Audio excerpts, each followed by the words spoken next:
talk show host with style. She's a talk show host with flair. And she struts around the town from Poohback to the center. West Hartford is her game.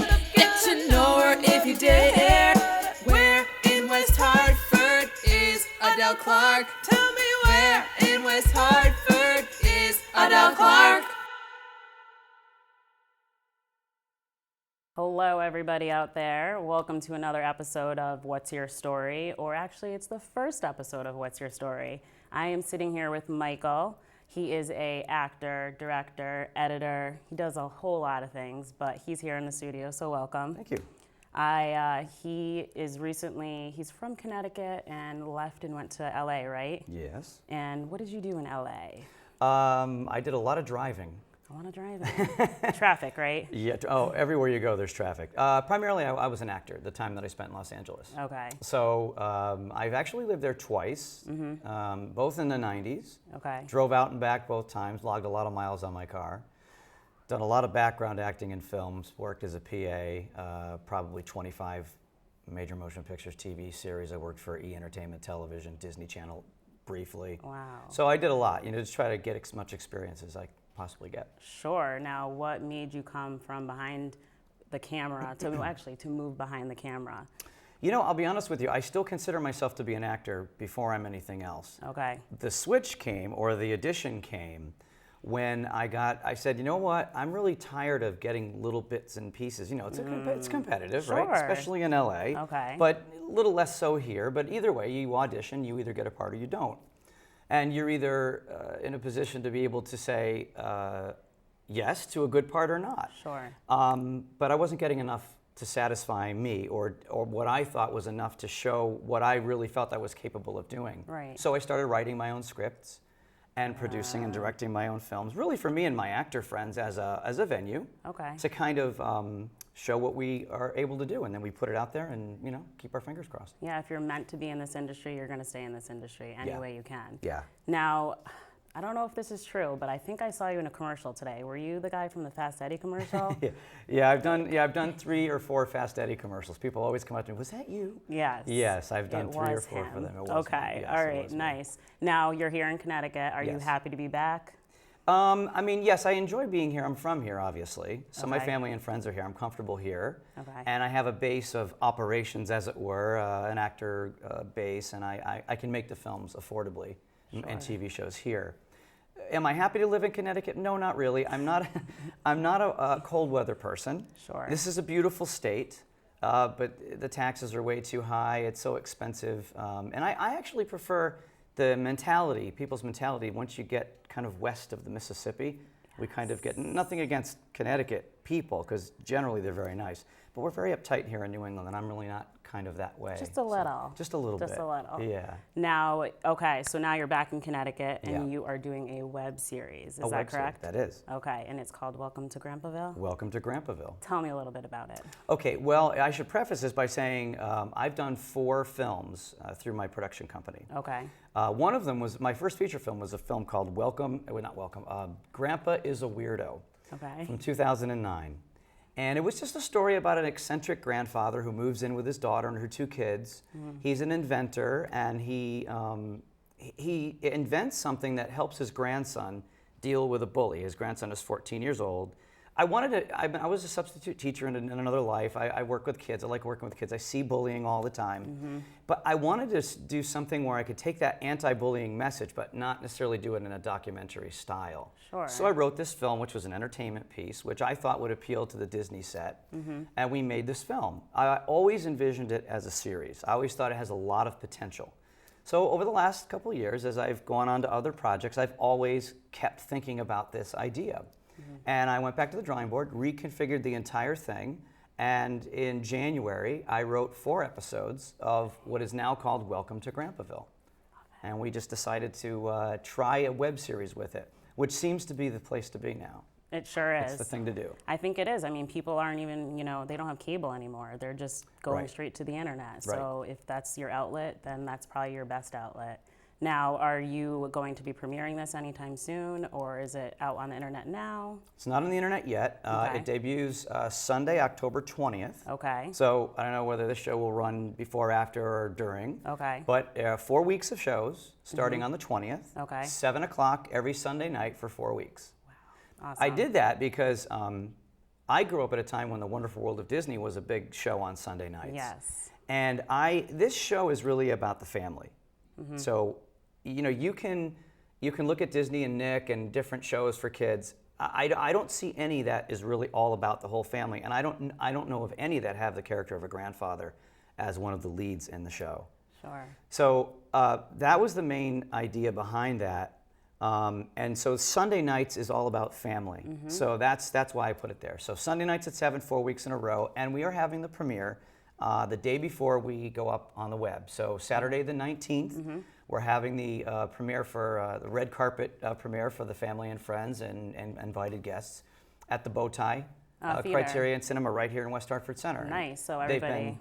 They've been amazing. It's not open to the public. It's invitation only. Okay. But I have to say that all the people at Bowtie have been incredibly supportive, and we're very lucky that they're allowing us to do that. They're really helping to support the local arts, which in this day and age is rare. It sure is. So, it's difficult. But yeah. now, if they're doing a red carpet, are people going to be able to take pictures? Or? Yes. Okay. Yeah, I have a photographer all set up. We're going to have a red carpet. We're going to have that wall that you always see at the Hollywood premieres with the name of the show and some of our sponsors.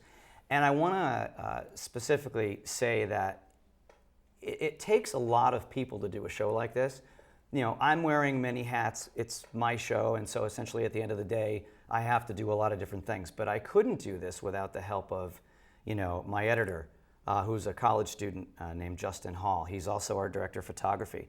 19 years old, tremendously talented, and fantastic guy.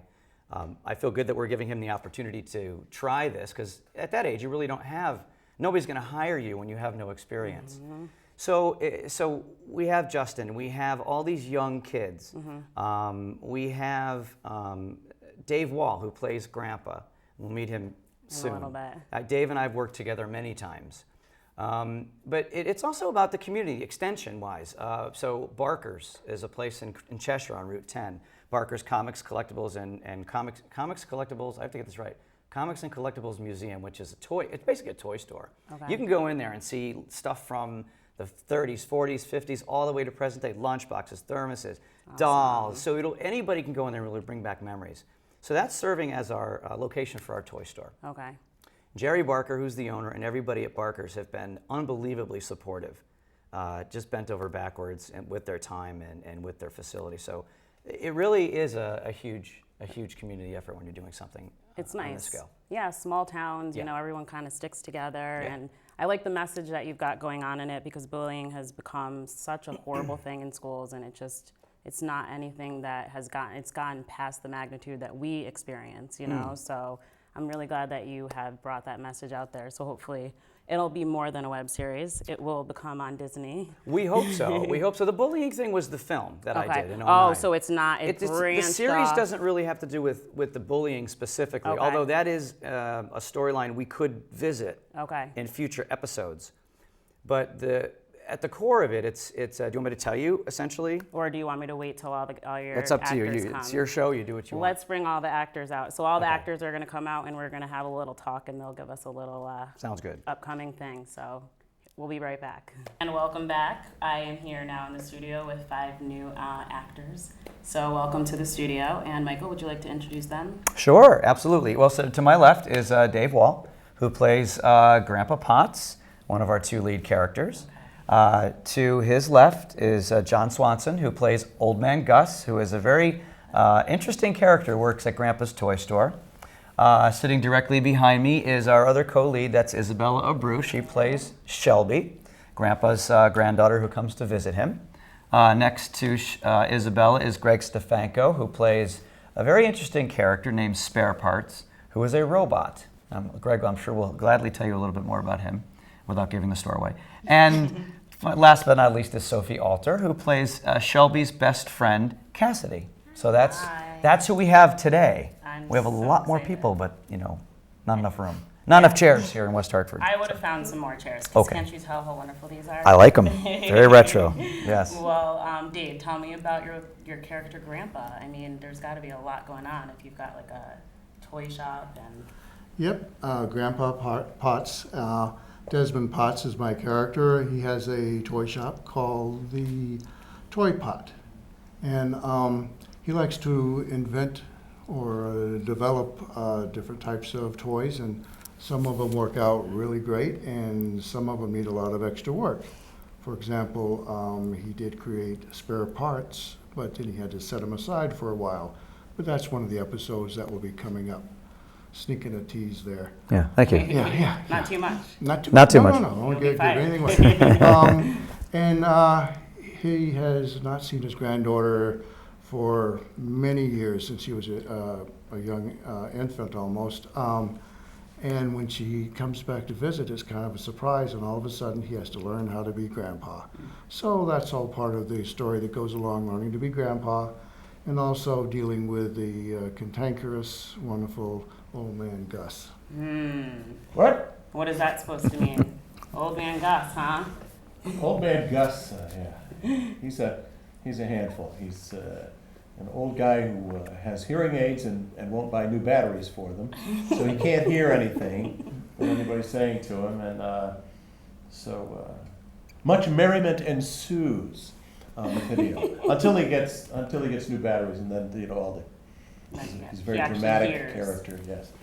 Becomes, a serious old man. Serious Gus. actor. Okay, I like it. Can't wait to see it. I'm still waiting for that part. Yeah. That'll be next season. Keep waiting. Yes, it's coming. And how about Sophie? Tell me all about your part.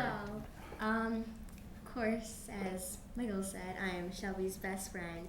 And Cassie is a fun-loving, sweet girl who, she loves to have fun, and We get to see her. She's a Spitfire, though, right? she has an addiction to gum. So all the scenes that I'm in, you'll see me chewing gum.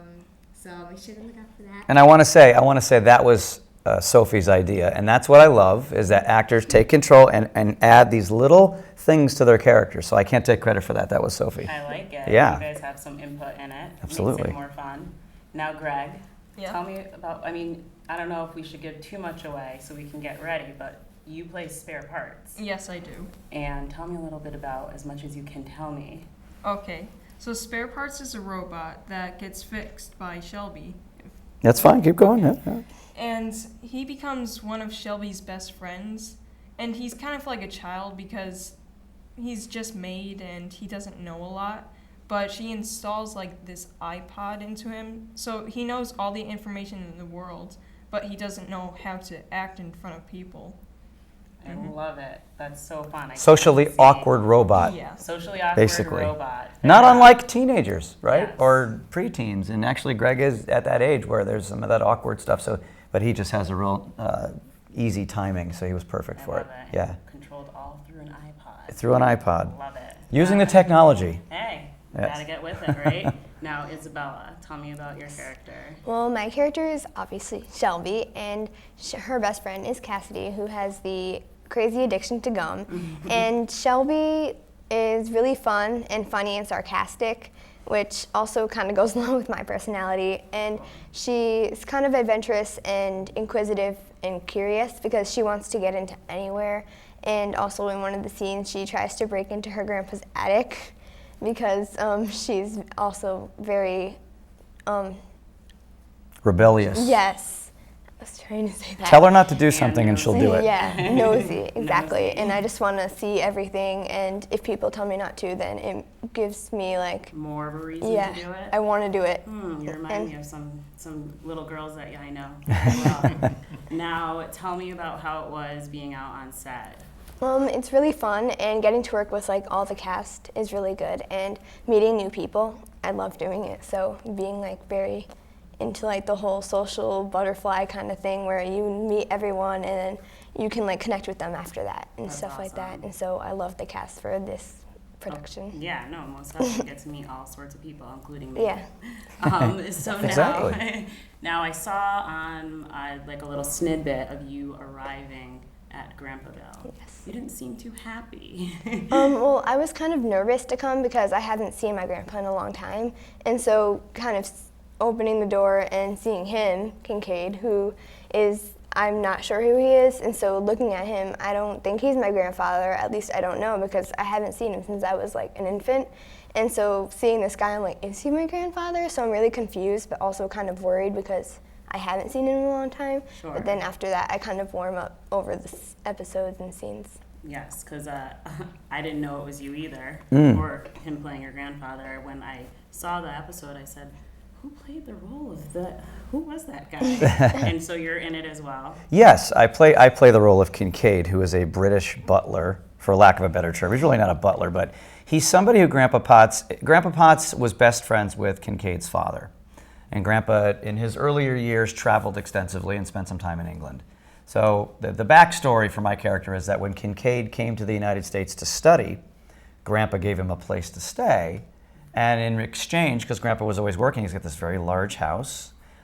Kincaid kind of did what British people do, I suppose, and besides making tea, and he became a butler of sorts, just to kind of give back. And that's kind of where it is. Okay, Yeah. I love it. Now, is there a way so now we talked about before, you guys are having your premiere, Yep. and you're having all of that. Now, will there be possibly more episodes? Will people have more to look forward to? You know what? I hope not. Okay. And I say that because I'm hoping that the show gets picked up by a larger venue, say Disney, Nickelodeon, one of the other places. Yeah. Disney. You know, I have to say that when you do productions on this level, it's incredibly difficult to find people who are committed to it, who understand the process, because it is not a lot of fun a lot of days. It's difficult. We worked in hot conditions, and there was a lot of stuff that we normally go through on a set that people don't realize. It is a lot of hard work. It's a lot of waiting around. These guys will tell you. That's the one thing I think is the hardest thing for kids, especially to get used to. Now, Isabella's done some things. I know Sophie's done some things, and Greg a little too. But this was 11 weeks of filming every single weekend. Sure. It's a big commitment. So we hope that somebody, Disney, Nickelodeon, in other words, will see this, and therefore a next season of Welcome to Grandpaville will be on Disney Channel or something. Well, it will be. It will be. That is, we're putting out that karma. Positivity. Positive Yes, energy yes. is flowing, yes. So fifth episode, you'll see on Nickelodeon or Disney. That's what we hope. We hope. Now, Sophie, how is it now being back in school and like managing your summer, being an actress? Well, I have a lot of friends in my school, so, well, they're all very supportive, and they're like, oh, I can't wait to see Welcome to Grandpaville. And a lot of my friends come to the plays I've been in, and they're really supportive about it, so. That's I awesome. love that. So you still keep being a kid? Yeah. Okay, all right, fair enough. And that's, by the way, that's a good point. I say to all these kids, keep being kids. Don't get too caught up in the fame part of it or getting agents or everything. Just do what you do because you enjoy and you love doing it, and because, like Isabella said, you're meeting new people. Worry about the other stuff after you're out of high school. Yes. Get through school, be a kid, and then venture. see what happens. Hone your craft. Become the best actors you can be, and have fun doing it. That's the main thing. You're like a dad that just gives out. I'm like a really sick and twisted dad who, So you who make yells sure a that all lot. of them are going to stay on the right path, Which, which I mean, is the greatest thing. Yeah, you try. Yes. Now, Greg, you're in ninth grade now, right? Yes, I am. And you do theater at your school as well? Mm-hmm. And I heard you're the big man on campus. Well, a little bit. We just started school about 2 weeks ago, and I thought I wouldn't make any friends at all because I'm kind of awkward. And I actually found out that I made a lot of friends, and it was really fun for me. Everybody there likes me, and I'm meeting all different sorts of people, and I'm just having a great time. Yeah, no, It's awesome. see, I'm Yeah. telling you, everybody is awkward in their own way. Yeah. I'm one of them right here. Absolutely. You know, so everybody kind of gravitates who they, get along with in high school. So that's like the best thing about high school. You get to find out who you really are and who are going to be your friends for life. So High school is the hardest, I think, the hardest years of school. Sure. For so many reasons. big time. But the fact that Greg just said what he said, 2 weeks into his first year is nice to hear. That's a nice thing. You have to be you try to be comfortable in your own skin, but when you're still growing up, it's very difficult to do You that. have to find it. Those are some of the issues, by the way, too, that we would explore in this show if it were to continue. Right, when You it know, continues. when it continues, yes, when it continues. Well, I thank you so much for coming out. I really appreciate it, and I want everybody to go to YouTube or to grandpaville.com, Welcome to Grandpaville.com. and we'll be able to find. So let's just make sure we go